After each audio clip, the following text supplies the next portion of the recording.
Hello, welcome to another Retro Core, and we've got the X12 here, which was given to us from TomTop. So a big shout out to TomTop for delivering this item for review. So last week we took a look at the X6. This is twice the power, so obviously it must be twice as good. Well, let's take a look. Okay, opening up the box, we have the console, and it's wrapped in a bit of plastic. All right. Okay, we'll take a look at that later on. Also in the box, what else do we have? Okay, we've got the Power Kitty seal of approval. We seem to get that a lot on Power Kitty stuff, even if it's past QA or not. Remember that one we had where the SD card went really hot and actually melted it? Yeah. Okay, we also got a micro USB cable here to charge it and copy ROMs onto the machine. We've got a pair of earbuds. Yeah. Don't look too good. Probably not that good. And we've got a little instruction manual. Let's take a quick look at that. Looks like it's printed on nice paper, but it's actually a kind of cheap feeling. The Chinese on one side, and on this side we have the English. Alright. Okay, so that's your lot.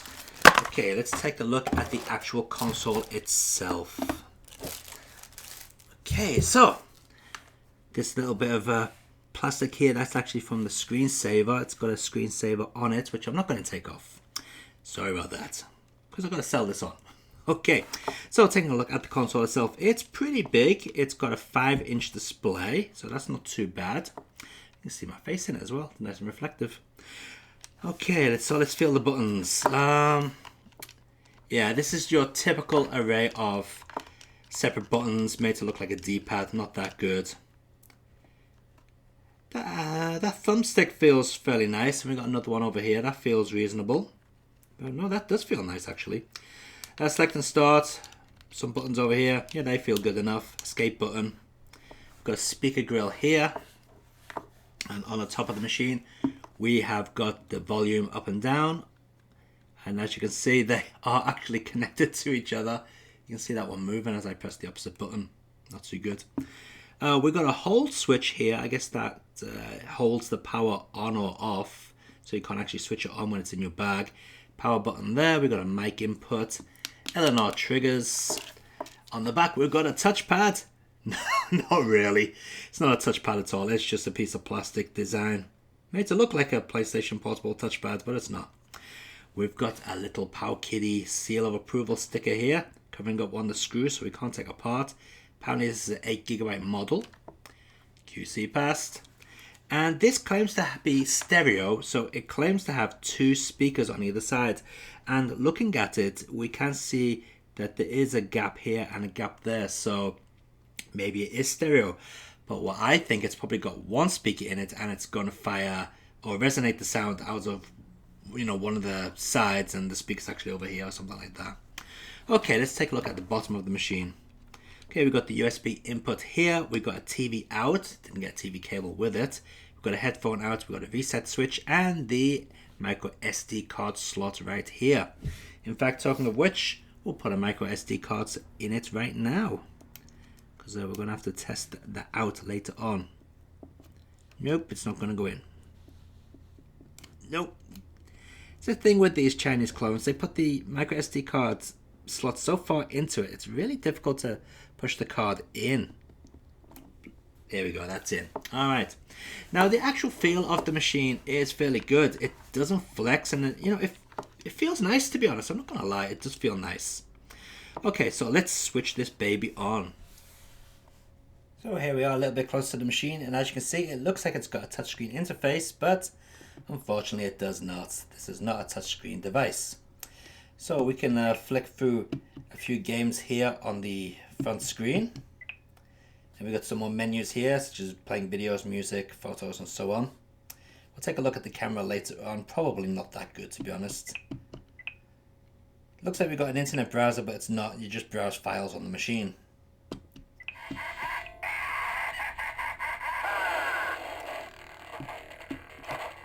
Alright, let's jump, punch. Alright.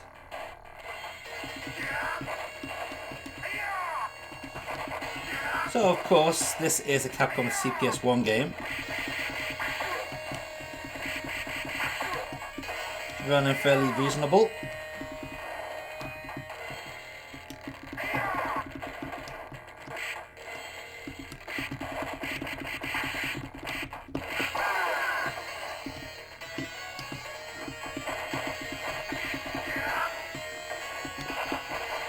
Okay, pressing the escape button will take us over here. That's going to have the same options as the other system had.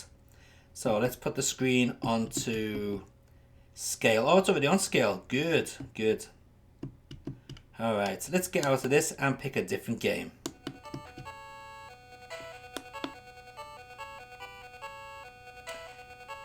Yay, glitch title screen. Lovely.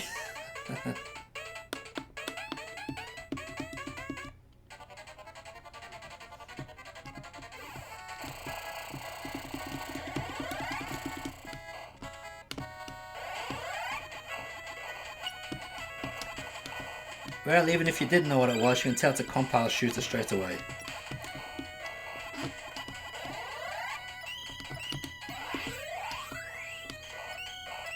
Seems to be fairly decent.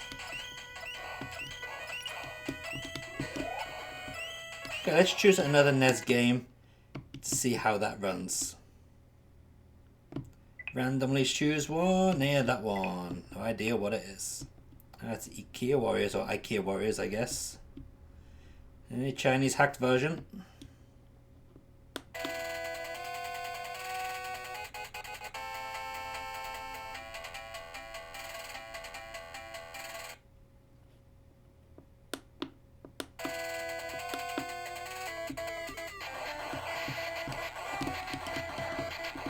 Choose this analog stick up here. How does that work? Yeah, it feels pretty nice.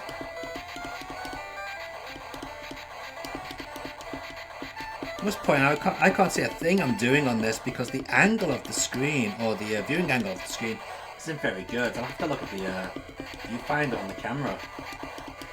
Yeah, just take a look at this. So I'm kind of looking at it on an angle like that. So as you can see, I can't see a bloody thing. That's not too bad. Okay, NES games seem to work just fine, as to be expected. Alright, let's get out of that and let's check out some more of the arcade stuff. Again, they're all in Chinese, so I don't know what they are, so we'll just pick anything. What's this? It's a Neo Geo title, and we can see straight away that the emulation is not good. Ooh, maybe it's going to stop and halt. Oh, it's Fatal Fury. Yeah, we know how to play it. That is painfully slow. So, well, let's turn up the volume a little bit. Where is it?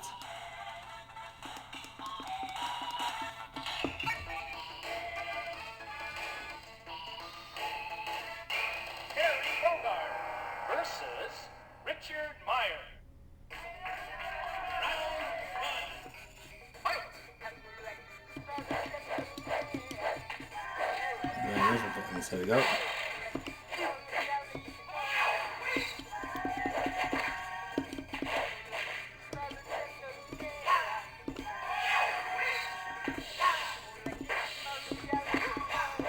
Yeah, that is painfully slow. That is not fun.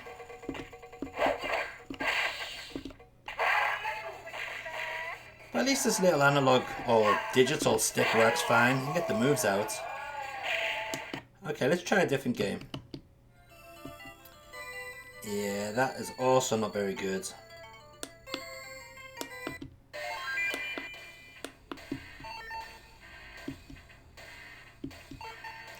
Now we start the SWF official match, the Rookie Championship.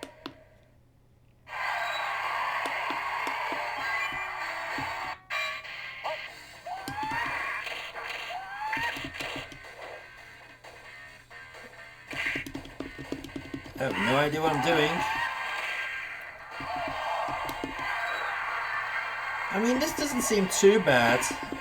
but I think it is running slower. I've never played the original game, to be honest.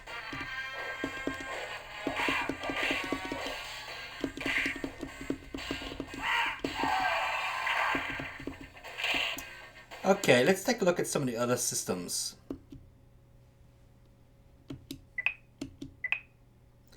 Okay, this is also Famicom games, so we're not going to take a look at them. But apparently there's 794 Famicom or NES games. Oh, hang on, it's got Game Boy Advance games in there as well, see? Okay, let's see what that is.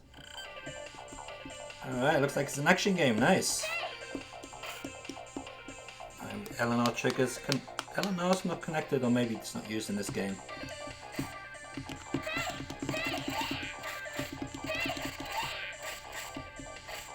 Doesn't seem to be any jump.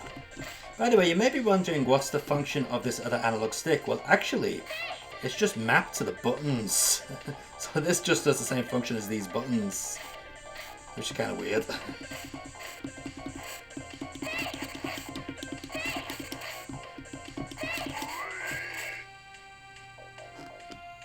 Here's this, it's easier.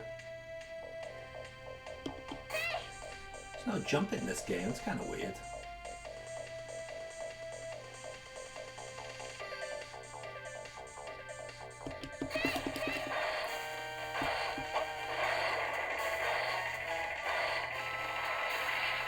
Yeah.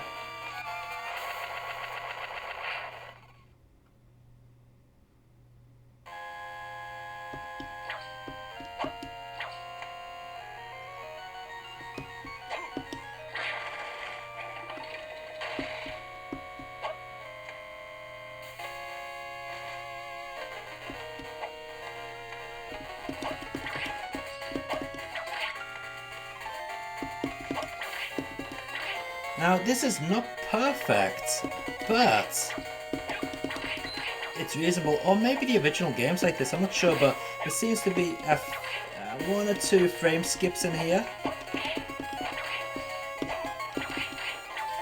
Yeah, I don't know. The original might be like this. I've never played it on original hardware, but it's certainly playable.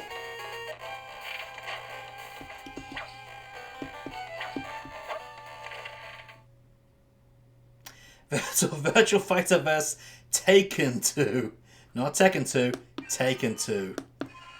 Alright, this game's rubbish. But let's just start it just for, you know, a bit of fun.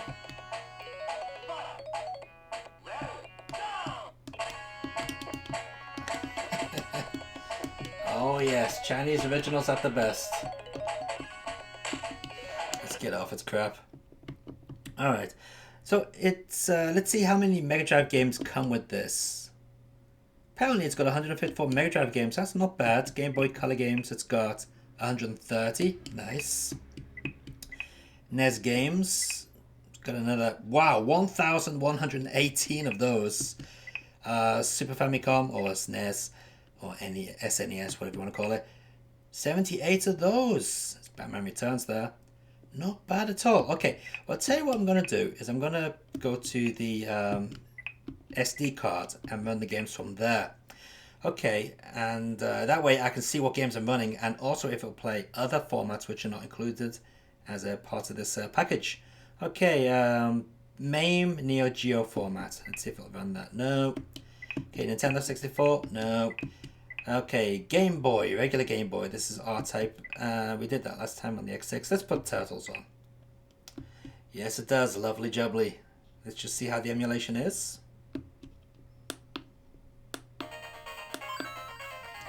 Michelangelo.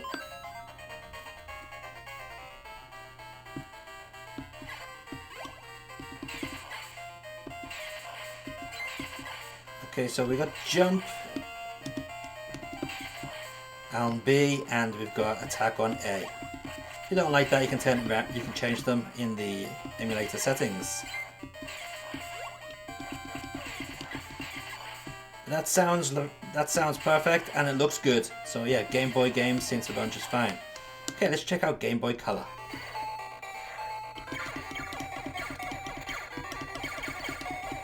That's lovely and smooth, not a problem whatsoever.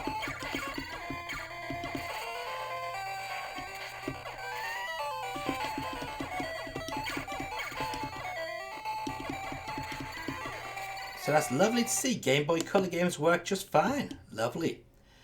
Okay, let's move on to Game Gear. Will it run Game Gear? No. Alright. This is a Neo Geo main format. Will it run that? Probably not. Oh, it's loading. No. Okay. Okay, Mega Drive format. Let's try Cotton. This is a MD format, but I renamed the file name to SMD.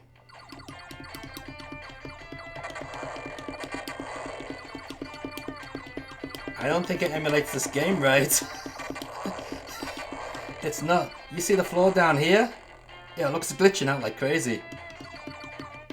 Alright, it can't emulate Cotton. It's all glitched up here as well, see? Alright, that game is too demanding for this emulator. Okay, let's try another game. This is Rockman. See if that works.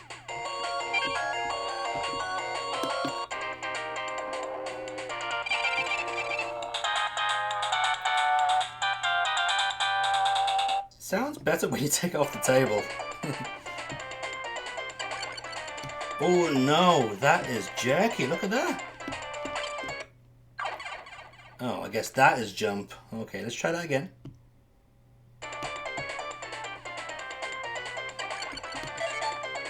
Nope, that's menu. Where's jump? There's no jump.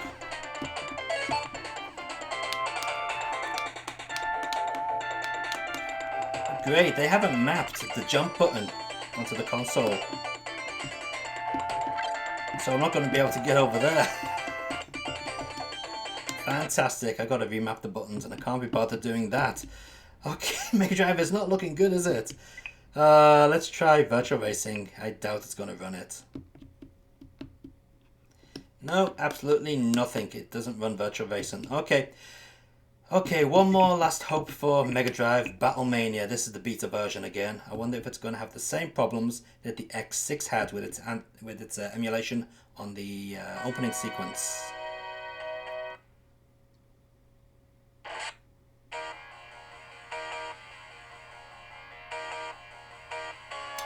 Yes, it has the same issues with the opening sequence.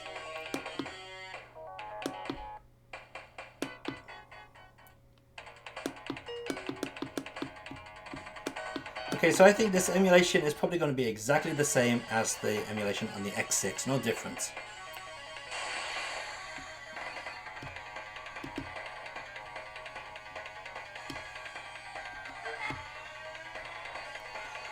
Yeah, I mean, it sounds fine, it looks reasonable, but they haven't mapped the C button. Yeah. So I can't turn my character around. Okay, let's take a look at Super Nintendo or Super Famicom or SNES or SNES, whatever the hell you want to call it. Let's take a look at those games. Yep, it's exactly the same as the X6. It's slow.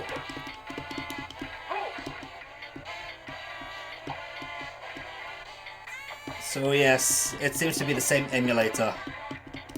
No difference whatsoever. And they haven't mapped the bloody... Oh, yes, they have. They mapped the buttons in a weird way. So you'll have to reconfigure those. Okay, just out of interest, will it run the Super FX games? Probably not, but we'll give it a try. Nope, it doesn't seem to want to load them. Okay, let's try another one.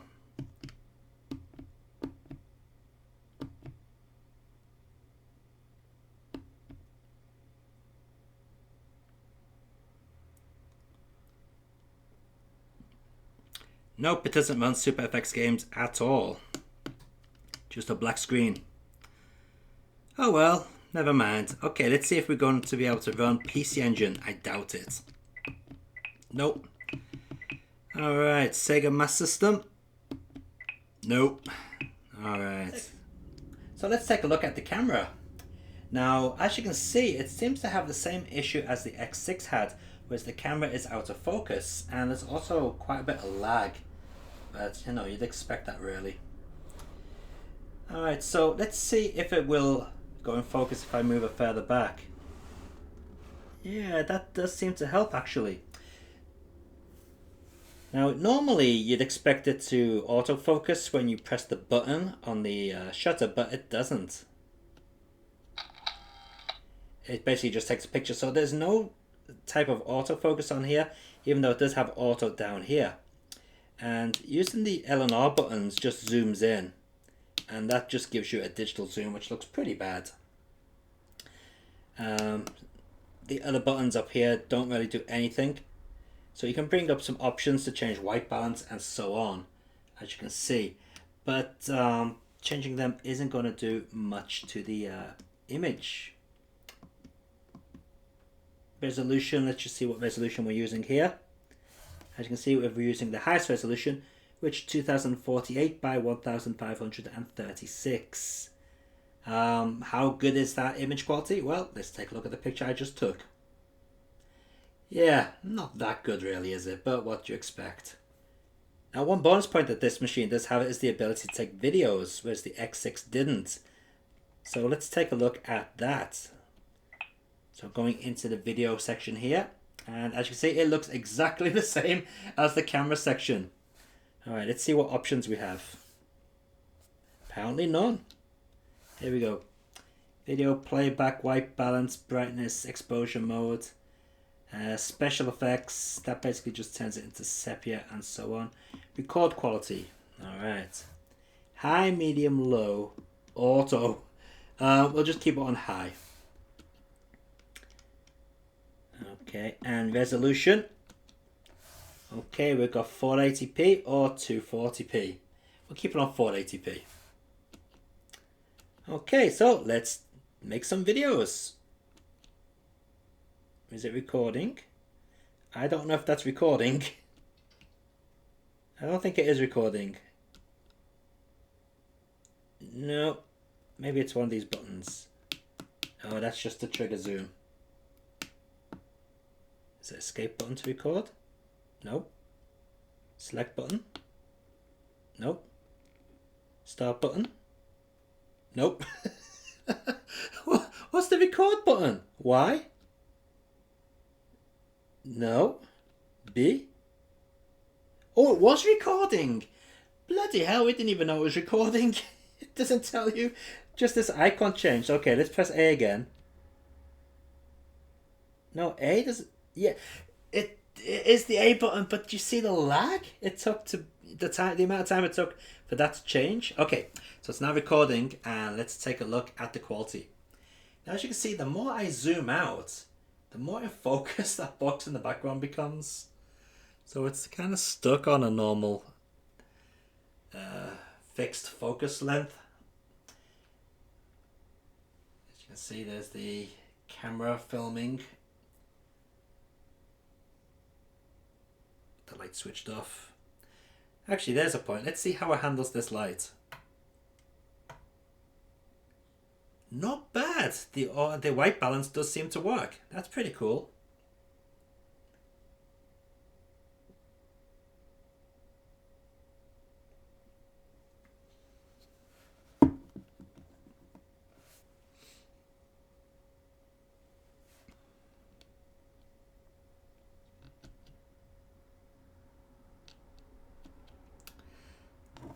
Okay, so let's take a look at some of the other features on this thing. Okay, so as we can see, it plays video. It's probably got some videos built into it, so let's see what it has.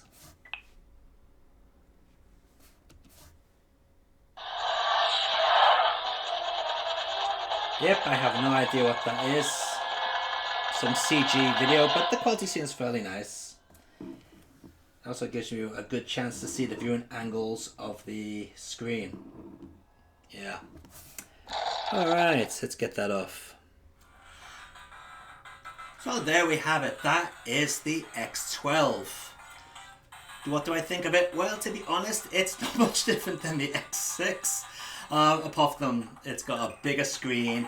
It does feel more premium in the hands. And overall, I do think it looks better. And the camera does work better on this. But not exactly a great camera, I should expect.